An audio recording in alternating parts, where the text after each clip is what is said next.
जी, अस्सलाम वालेकुम। अच्छा बेटा, ये है कि आज जो आर्टिकल हमने डिस्कस करना है ना, वो है बेसिकली वैलेंस बॉन्ड थ्योरी। इससे पहले जो हमने आर्टिकल डिस्कस किए थे ना, वो मतलब जो है कि लीविस थ्योरी कह लें आप, या मतलब उससे मतलब ionic bond, covalent bond, coordinate covalent bond. उसके बाद हमने डिस्कस किया था वेस्पर थ्योरी।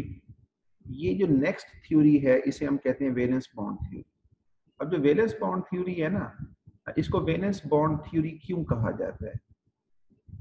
देखिए, उसकी रीजन ये है कि वैलेंस बॉन्ड थ्योरी असल में किसी भी मॉलिक्यूल में एटम्स के दरमियान फॉर्मेशन ऑफ बॉन्ड को एक्सप्लेन करती है। फॉर्मेशन ऑफ बॉन्ड, यानी जो वेस्पर थ्योरी थी, जो लास्ट टाइम डिस्कस किया था, वो एक्सप्लेन करती है कि किसी भी मॉलिक्यूल में डिफरेंट बॉन्ड्स के दरमियान एंगल्स और उसकी ज्योमेट्री कैसी होती है। वो इन चीजों को ना बेसिकली क्या करती है, वो एक्सप्लेन करती है। जो वैलेंस बॉन्ड थ्योरी है, ये एक्सप्लेन करती है किसी भी मॉलिक्यूल में एटम्स के दरमियान बॉन्ड किस तरह से बनते हैं। यानी ये ऑर्बिटल थ्योरी कह लें आप, मतलब इसको ना।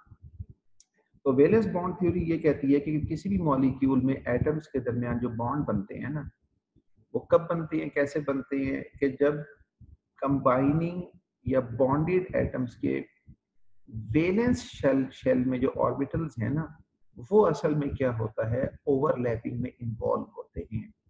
तो अब जो वैलेंस बॉन्ड थ्योरी है, इसके जो डिफरेंट पास्टुलेट्स हैं, तो वो बेसिकली क्या है, पहले हम इसके पास्टुलेट्स को देख लेते हैं। यानी जो आर्टिकल आपके नोट्सों में दिया हुआ है ना, चैप्टर में कह लें, उसकी ना एक ब्रीफ सी एक समरी आप कह लें, उसके सिंपल से मैंने नोट्स मतलब बनाए हैं। पहले हम वो डिस्कस कर लेंगे, फिर दोबारा हम उसी ओरिजिनल अपने चैप्टर की तरफ चलेंगे। वहां से मैं आपको बता दूंगा फिर आपने उसको क्या और कैसे आपने उसको करना है, तैयार करना है उसको। अब इसमें बेटा देखिए, मैं स्क्रीन शेयर करवाने जा रहा हूँ। ये देखें, एक पेज है।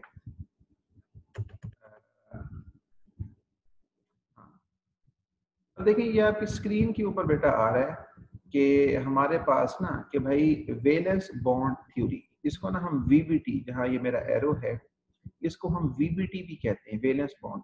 अब इसके डिफरेंट पहले पास्टुलेट्स को हम देख लेते हैं। देखिए बेटा, ये जो पहला इसका पास्टुलेट है ना, वो ये है कि वीबीटी कहती है, a covalent bond is form by the overlapping of atomic orbitals which are present in the valence shell of the atom. यानी जो बॉन्डेड एटम्स हैं, जो एटम करीब आ रहे हैं बॉन्ड बनाने के लिए, या किसी भी एटम के लिए बॉन्ड बनाने के लिए ये जरूरी है कि उसके वैलेंस शेल में जो एटॉमिक ऑर्बिटल है, वो ओवरलैपिंग में इन्वॉल्व हो। अगर वो ओवरलैपिंग में इन्वॉल्व होगा, तो फिर मतलब जो है कि वो एटम दूसरे एटम के साथ बॉन्ड बना सकता है। एक बात। दूसरी बात ये है कि जो दूसरा पास्टुलेट है कि only half filled atomic orbitals are involved in overlapping to form a covalent bond। भाई किसी भी एटम के वैलेंस शेल में जितने भी ऑर्बिटल्स हो ना, सारे के सारे जो ऑर्बिटल्स हैं, वो कभी भी ओवरलैपिंग में इन्वॉल्व नहीं होते। सिर्फ वही ऑर्बिटल्स ओवरलैपिंग में इन्वॉल्व होते हैं जो हाफ फिल्ड होती है। हाफ फील्ड से मुराद ये है कि ऐसे ऑर्बिटल जिनमें सिर्फ एक इलेक्ट्रॉन, क्योंकि आपको पता है कि एक ऑर्बिटल में मैक्सिमम ना 2 इलेक्ट्रॉन अकोमोडेट हो सकते हैं। 2 इलेक्ट्रॉन।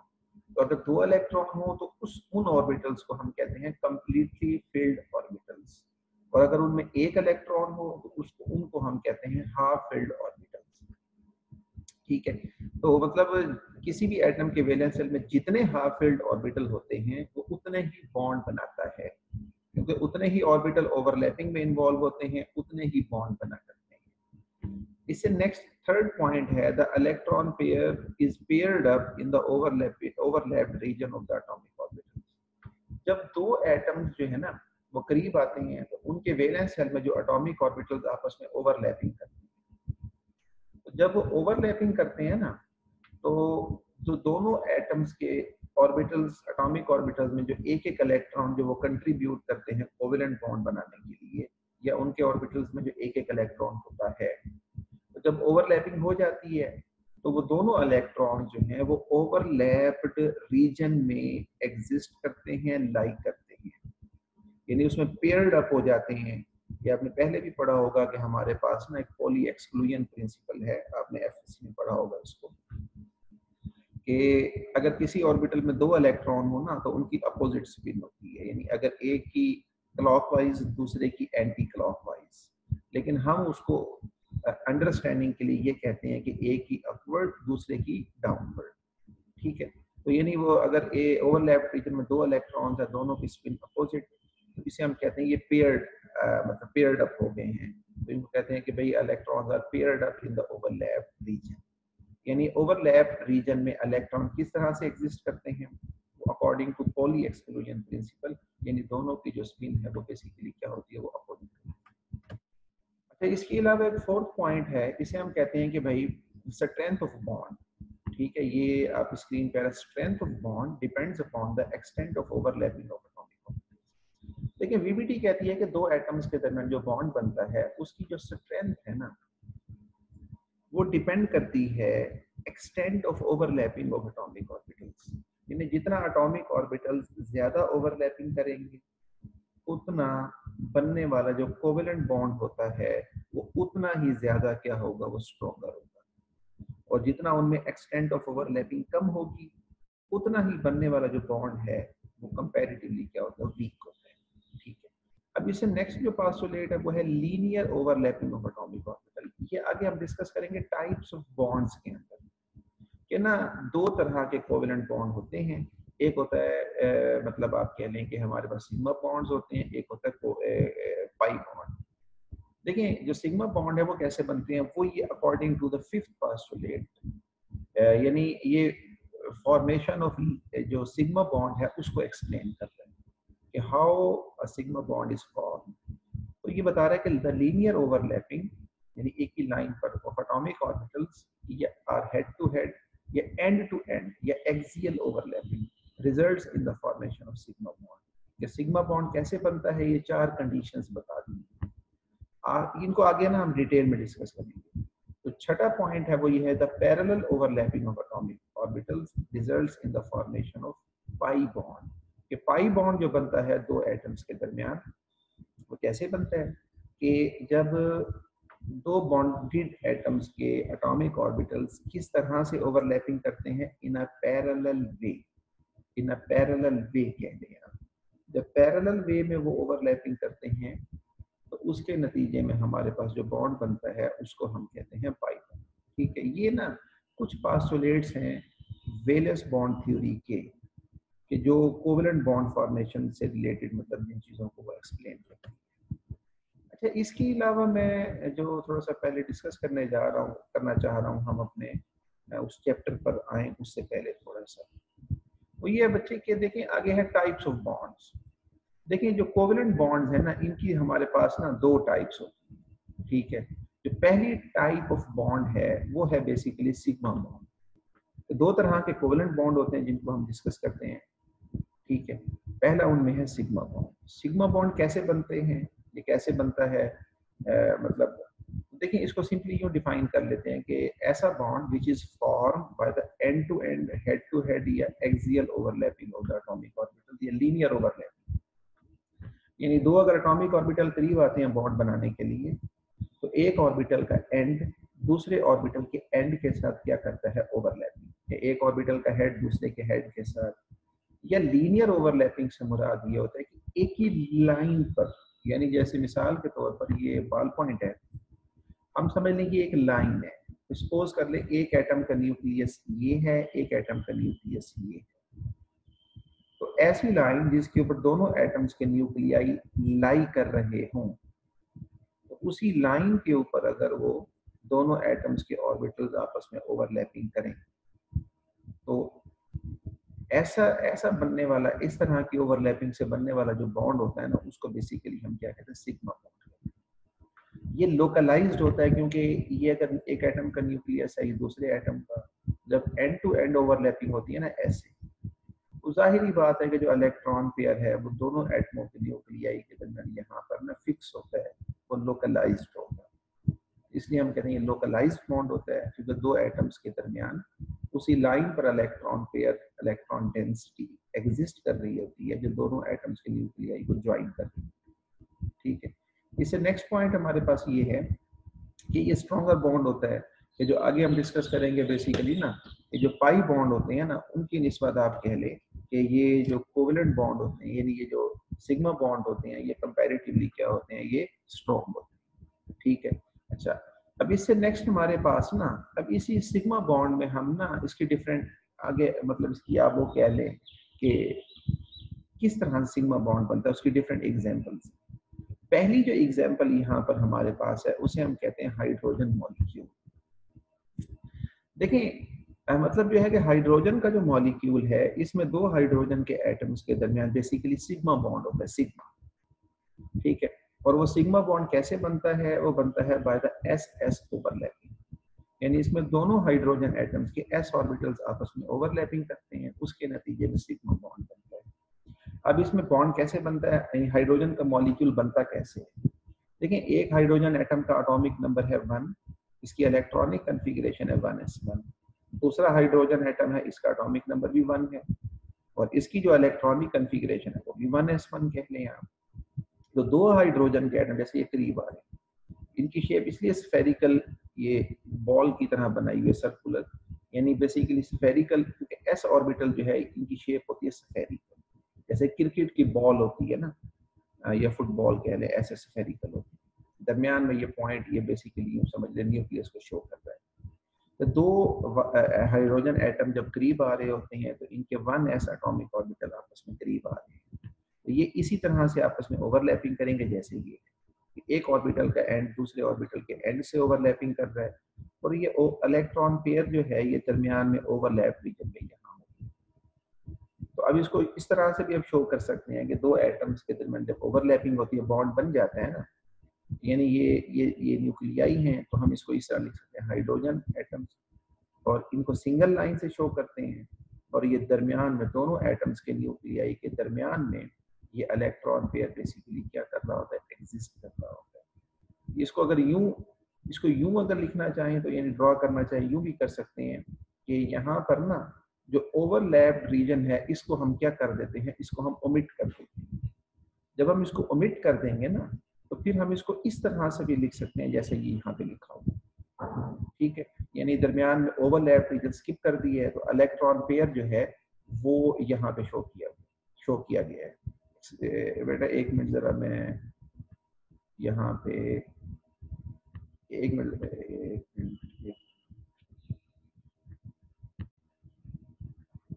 जी अस्सलाम वालेकुम। अच्छा बेटा ये हमारे पास ना मतलब इस तरह से ये हमारे पास ना एक बॉन्ड बन जाता है। अच्छा जब ये बॉन्ड बनता है ना दो हाइड्रोजन के एटम्स के दरमियान, तो ये जहाँ मेरा एरो है ना, जरा इसको गौर से देखिए।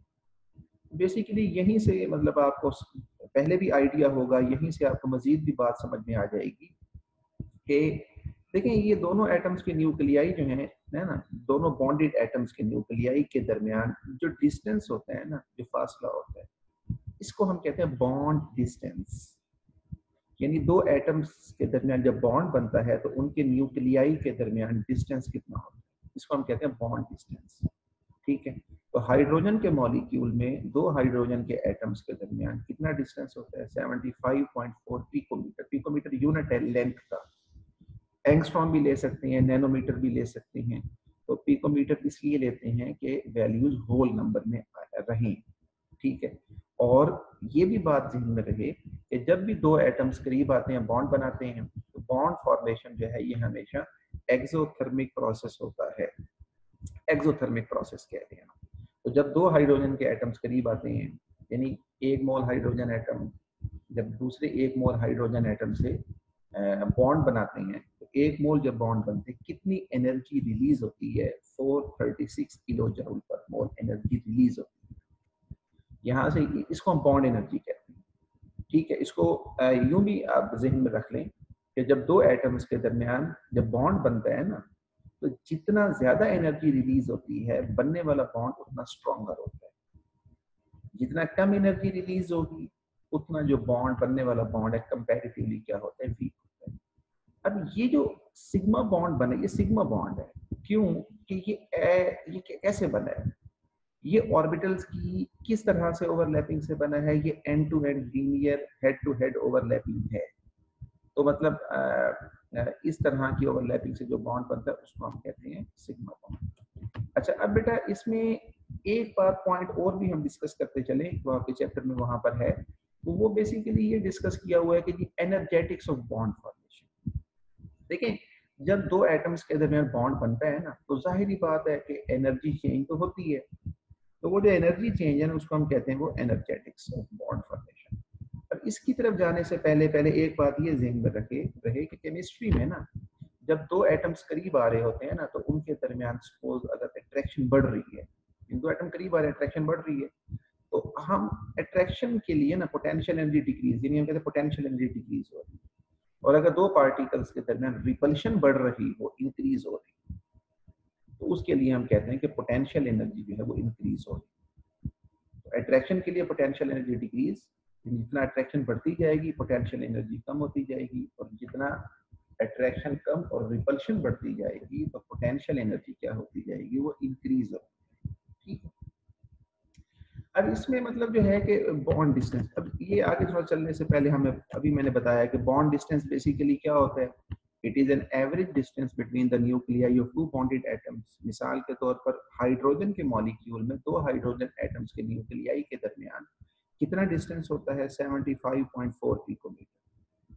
बॉन्ड एनर्जी किसे कहते हैं, हम कहते हैं it is the amount of energy release, energy की वो मिकदार जो रिलीज होती है when one mole of particular bonds, किसी भी मॉलिक्यूल में कोई खास किस्म के अगर एक मोल बॉन्ड्स की फॉर्मेशन हो, पर्टिकुलर जो बॉन्ड्स हैं, अगर एक मोल पर्टिकुलर बॉन्ड्स की फॉर्मेशन हो बने, तब जितना एनर्जी रिलीज होती है ना उसको बेसिकली हम क्या कहते हैं, बॉन्ड एनर्जी कहते हैं। तो ये बात भी जहन में रहे कि बॉन्ड एनर्जी जो है it is directly proportional to the bond strength. ये अभी मैंने बताया कि दो एटम्स के दरमियान जब बॉन्ड बनता है, जितना ज्यादा एनर्जी रिलीज होती है ना, तो हम कहते हैं कि बनने वाला जो बॉन्ड है वो उतना स्ट्रॉन्ग है, और जितना कम एनर्जी रिलीज होती है तो हम कहते हैं कि जो बनने वाला बॉन्ड है वो क्या है, उतना वीकर है। ठीक है, अच्छा, अब ये एक ना डायग्राम यहाँ पे मतलब ना एक शो की हुई है हमारे पास इधर, देखिए ये बेसिकली ना वही एनर्जी प्रोफाइल डायग्राम है for the formation of hydrogen molecule. देखिए जब दो हाइड्रोजन एटम करीब आ रहे होते हैं ना, ठीक है, तो जाहिर बात है कि दो हाइड्रोजन एटम करीब आ रहे हैं, दो तरह की जो फोर्सेज हैं वो ऑपरेट करना स्टार्ट कर देती हैं। एक तो दोनों एटम्स के वैलेंस शेल में जो इलेक्ट्रॉन्स हैं, इलेक्ट्रॉनिक क्लाउड, वो सिमिलर चार्ज की वजह से एक दूसरे को रिपेल करना स्टार्ट कर देती है। तो पहला, जब दो एटम करीब आ रहे होते हैं बॉन्ड बनाने के लिए, तो सबसे पहले उनके दरमियान जो रिपल्शन है वो डेवलप हो जाती हैं, ऑपरेट हो जाती हैं। और दूसरी तरह की जो फोर्स है वो है अट्रैक्टिव फोर्स। वो क्या है, देखें, वो हमारे पास ये है कि जब दो एटम करीब आ रहे होते हैं ना, तो एक एटम के दरमियान में जो न्यूक्लियस उस पर पॉजिटिव चार्ज, और दूसरा एटम जो होता है उसके वैलेंस शेल में जो इलेक्ट्रॉन्स हैं उन पर नेगेटिव, तो अपोजिट चार्ज की वजह से उनके दरमियान अट्रैक्शन भी डेवलप हो जाती है। तो मतलब दो एटम जब करीब आ रहे होते हैं ना, तो दो तरह की फोर्सेस ऑपरेट करती हैं। एक आप कह लें हमारे पास कि मतलब आप कह लें रिपल्सिव फोर्सेस होती हैं, वो दोनों एटम्स के इलेक्ट्रॉनिक क्लाउड्स के दरमियान सिमिलर चार्ज की वजह से। दूसरा होती है अट्रैक्टिव फोर्स, जो एक एटम का न्यूक्लियस दूसरे एटम के इलेक्ट्रॉनिक क्लाउड को अपनी तरफ बेसिकली क्या कर रहा होता है, वो अट्रैक्ट कर रहा होता है। जब दो एटम करीब आ रहे होते हैं, डिस्टेंस कम हो रहा है, अट्रैक्शन बढ़ती जा रही है। अट्रैक्शन अगर बढ़ रही है तो पोटेंशियल एनर्जी कम हो रही है, इसीलिए ये लाइन ना, ये डिक्रीजिंग लाइन, ये नीचे जा रही है, क्योंकि वाई एक्सिस पर यहाँ पर हमने पोटेंशियल एनर्जी ली है। ठीक है, अच्छा, एटम जब और करीब आ रहे हैं, तो जब एटम करीब आते जाएंगे ना, तो एक स्टेज ऐसी आ जाएगी कि जब दोनों एटम्स के दरमियान, यानी एक डिस्टेंस ऐसा आ जाएगा, एक स्टेज ऐसी आ जाएगी कि जब दोनों एटम्स के दरमियान अट्रैक्टिव फोर्सेस मैक्सिमम हो जाएंगी, वहां उस पॉइंट पर रिपल्सिव फोर्सेस मिनिमम हो जाएंगी, और फिर उस स्टेज, उस डिस्टेंस पर दो एटम्स के दरमियान जो बॉन्ड है वो बन जाता है, बन जाएगा।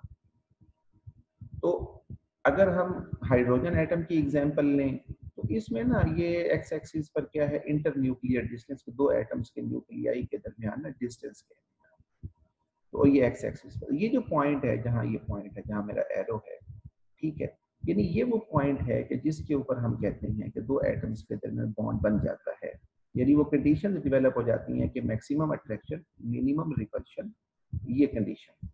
और एक्स एक्सिस पे अगर हम प्लॉट करें तो ये डिस्टेंस बनता है 75.4 और एनर्जी है वाई एक्सिस पे, अगर आप वाई एक्सिस पे प्लॉट करेंगे तो 436 आपके किलो जूल पर मोल एनर्जी बेसिकली रिलीज होती है, जो पहले भी हमने डिस्कस की है। ये मतलब जब भी दो कोई मॉलिक्यूल बनता है, दो एटम्स के दरमियान कोई नया बॉन्ड बनता है, कोई मॉलिक्यूल बनता है, तो उसके दौरान एनर्जी मतलब चेंज लाजमी होती है, इसे एनर्जेटिक्स कहते हैं, एनर्जेटिक्स ऑफ बॉन्ड फॉर्मेशन।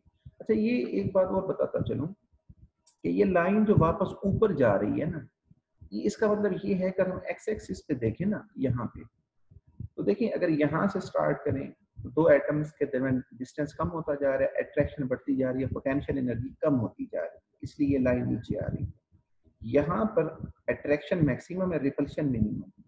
इस डिस्टेंस से और पीछे आएंगे ना, यानी इस डिस्टेंस से, यानी एटम्स के दरमियान और डिस्टेंस अगर कम होगा ना, इस लिमिट से और कम होगा, तो फिर उनके दरमियान क्या होता है कि रिपल्शन बढ़ना शुरू हो जाती है। जब रिपल्शन बढ़ना शुरू हो जाएगी मतलब अट्रैक्शन कम होना शुरू हो जाएगी। जब रिपल्शन बढ़ेगी, अट्रैक्शन कम होगी, तो जाहिरी बात है पोटेंशियल एनर्जी इंक्रीज होना शुरू हो जाएगी।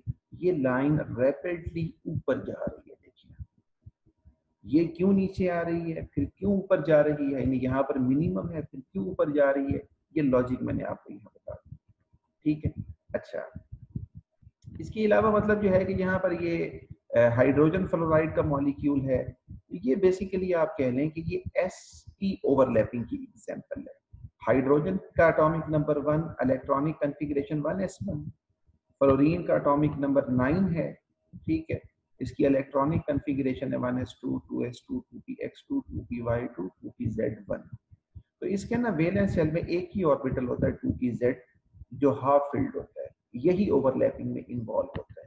तो HF का मॉलिक्यूल कैसे बनता है, एक हाइड्रोजन एटम का 1s एटॉमिक ऑर्बिटल, दूसरे फ्लोरीन एटम के 2pz ऑर्बिटल जब ये करीब आ रहे होते हैं ना ओवरलैपिंग के लिए, तो एक का एंड दूसरे के एंड से ओवरलैपिंग करता है, ये ओवरलैपिंग होती है sp, यानी एक एटम का s ऑर्बिटल दूसरे के p ऑर्बिटल से लीनियरली ओवरलैप कर रहा है और इलेक्ट्रॉन पेयर ओवरलैप रीजन में है, तो फिर इन दोनों एटम्स के दरमियान बेसिकली क्या होता है, वो बॉन्ड बन जाता है। ये हमारे पास एग्जांपल है इसकी। अच्छा, इसके अलावा अब जो है कि ये यहाँ से तो मैंने एक ब्रीफली आपको थोड़ा सा यहाँ बता दिया। अब हम वापस ना अपने उसी चैप्टर की तरफ आते हैं। ये मैं आपकी स्क्रीन पे अभी ये शेयर देखिए, तो ये बॉन्ड फॉर्मेशन या वैलेंस बॉन्ड थ्योरी, यानी ये वही बातें यहाँ पर, ये सारा पैराग्राफ जो मैंने बता दिया ना, ये वही बातें यहाँ पे लिखी, ठीक है, कि भाई दो एटम्स के दरमियान जो बॉन्ड बनता है वो बेसिकली ऑर्बिटल्स की ओवरलैपिंग से बनता है। तो इसको orbital theory of atomic structure, क्या ऑर्बिटल थ्योरी यानी ऑर्बिटल्स इन्वॉल्व होते हैं बॉन्ड बनाने में, वो एक्सप्लेन करती है, ठीक है, इसमें ऑर्बिटल्स इन्वॉल्व होते हैं। लेकिन इसके अगले पैराग्राफ में ये लिखा हुआ है कि जबकि इसके मुकाबले में मतलब जो है कि जो आयनिक बॉन्ड होता है ना, आयनिक बॉन्ड, तो वो कैसे बनता है, उसमें एक एटम, वो फिजिकल ट्रांसफर है, एक एटम से इलेक्ट्रॉन ट्रांसफर होता है दूसरे एटम की तरफ, तो उसके नतीजे में एक केटाइन एक एनाइन, फिर आयनिक बॉन्ड। ये आगे ना फिर थोड़ा सा ना उसके ना पास्टुलेट आगे मतलब जो है कि यहाँ पे ना लिखे हुए हैं, ये वही पास्टुलेट हैं जो ऑलरेडी मैं आपको बता चुका हूँ कि the orbital entering into combination must have only one electron, यानी वही ऑर्बिटल इन्वॉल्व होते हैं ओवरलैपिंग के अंदर कि जो हाफ फील्ड एटॉमिक ऑर्बिटल होती है। और अगले पैराग्राफ में वो यही बात कर रहा है कि जब half field atomic orbital overlap कर लेते हैं तो दोनों एटम का जो ऑर्बिटल्स का एक एक इलेक्ट्रॉन होता है वो उसी ओवरलैप्ड रीजन के अंदर क्या कर रहा होता है, एग्जिस्ट कर रहा होता है, लाई कर रहा होता है, ठीक है।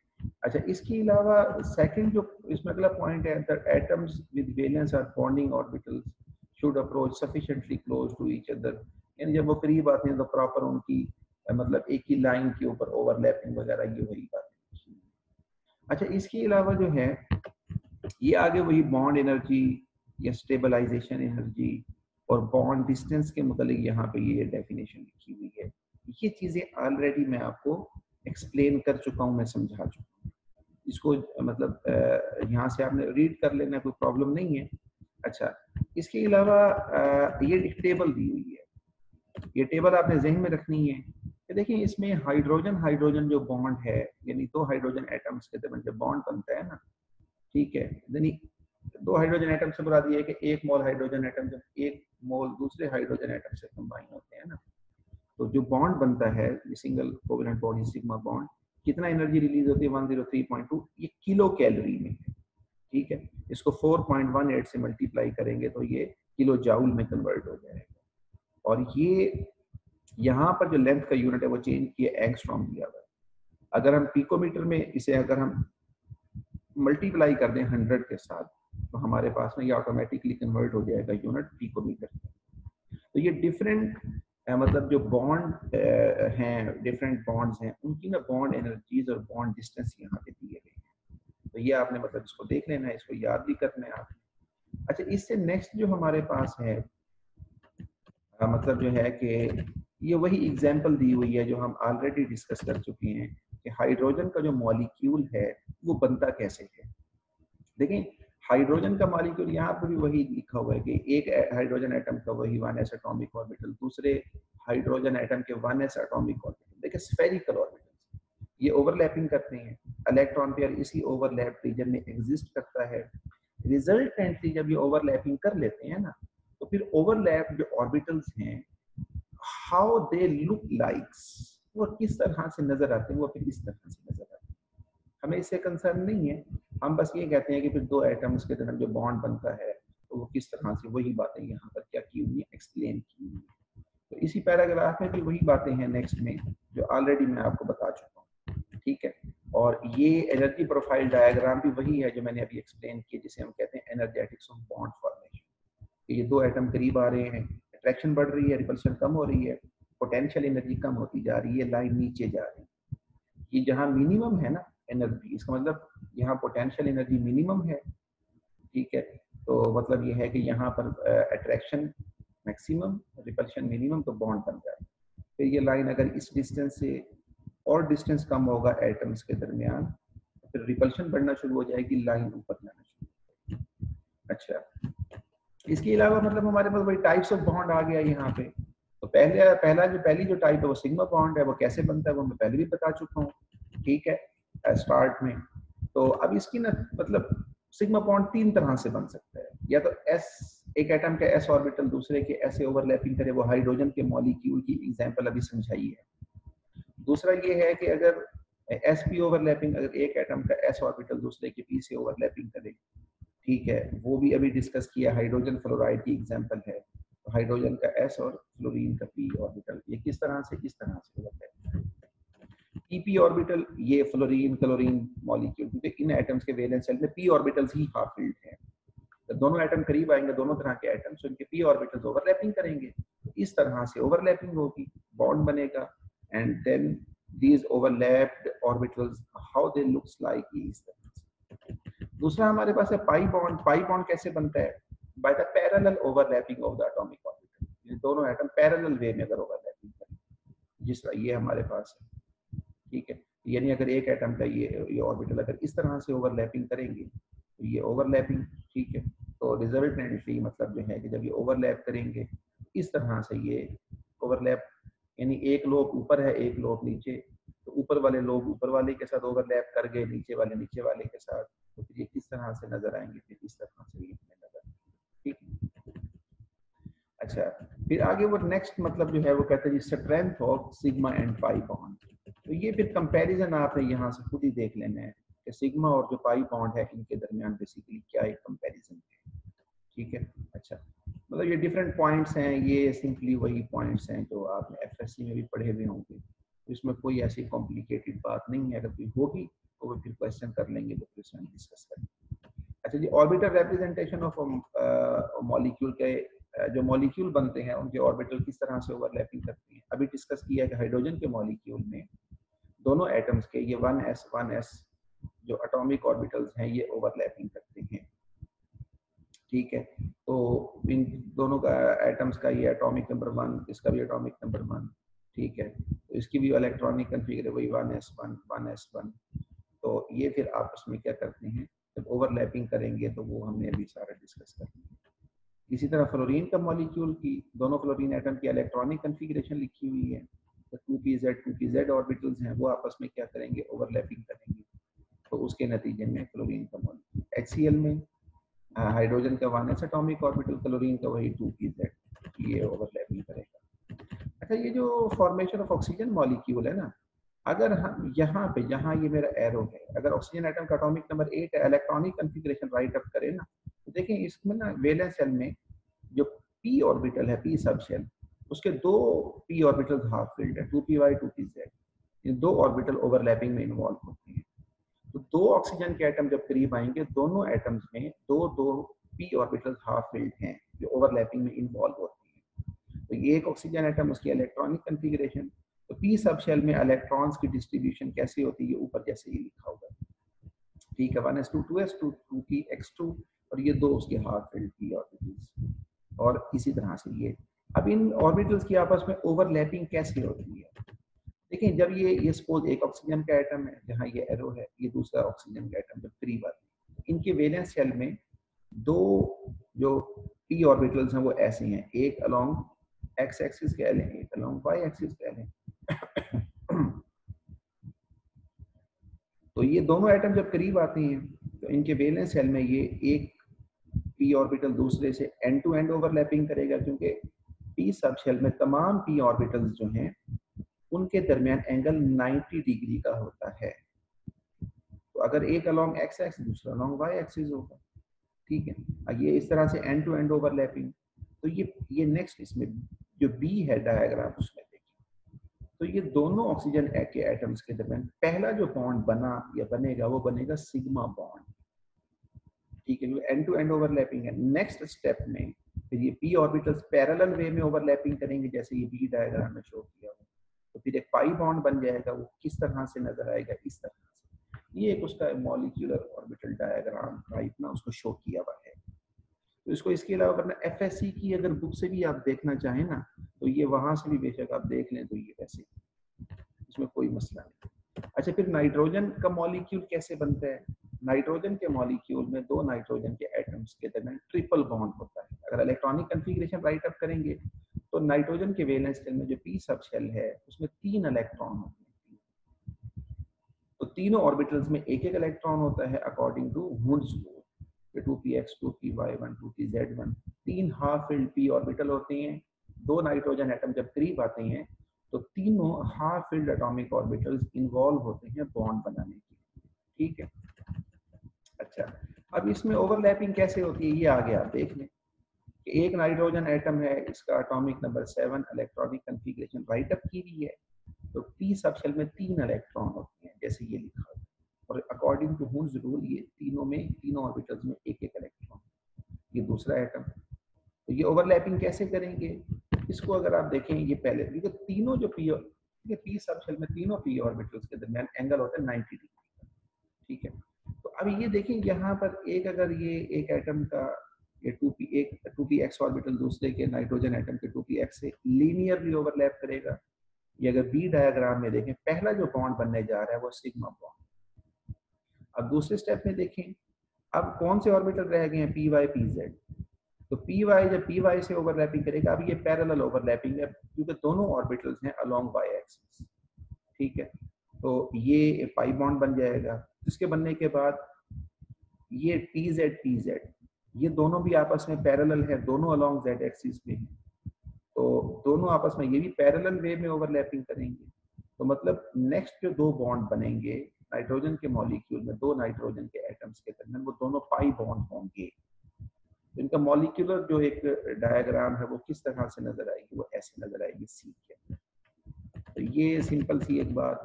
फिर आगे ये वाटर के मॉलिक्यूल की फॉर्मेशन को ये कैसे एक्सप्लेन करता है, वैलेंस बॉन्ड थ्योरी, इसको भी आप देख लें, तो प्रॉब्लम नहीं है इसके अंदर। तो फिलहाल हमारा जो टॉपिक है, जो आर्टिकल है, वो यहीं तक है। आप कह लें कि वैलेंस बॉन्ड थ्योरी और ये डिफरेंट जो मॉलिक्यूल्स की फॉर्मेशन को वो एक्सप्लेन कर रहा है।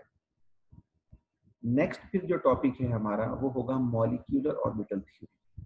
वो फिर अब नेक्स्ट मतलब उसको वीडियो में नेक्स्ट लेक्चर में ना हम उसको इंशाल्लाह डिस्कस करेंगे। फिलहाल मतलब जो है कि ये आर्टिकल यहीं पे हम इसको मतलब जो है वो क्लोज कर रहे हैं। नेक्स्ट इंशाल्लाह।